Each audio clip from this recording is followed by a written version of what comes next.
เบื้องหลังนี่เบื้องเด้อยินนี่ก็ใส่หลังหนึ่งมันบ่อุ้ยนี่เรียบร้อยมึงสิไปเรือบ่หุยบักตุดพูดใหญ่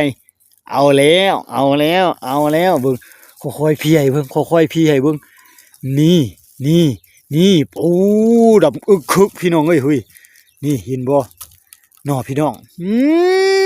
นี่มึงสิเรือบ่มานี่เบิ่งแม่ค่อยเพิ่นคอดเคกินน่ะเข้าเปื้อเข้าสารน่ะนี่เข้าอ้อๆเฮียนี่เรียบร้อยอ่า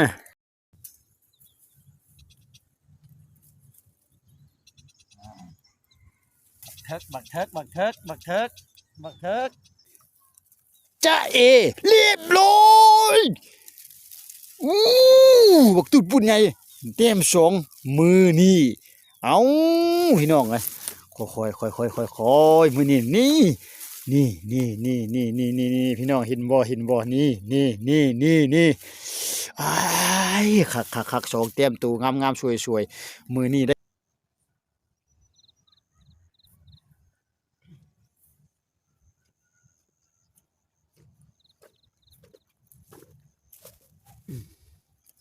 ครับสบายดีพี่น้องที่เข้ามาที่ตามครับเบิ้งครับชมพี่น้องไง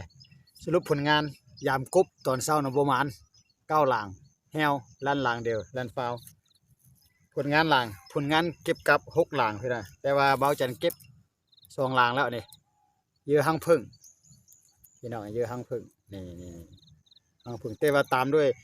แต่ว่า3 มื้อ4 มื้อแล้วพี่น้องวันนี้เป็นมื้อที่มื้อวานก็บ่เบิ่งจะแม่นถึงเมื่อคืนนี้หมด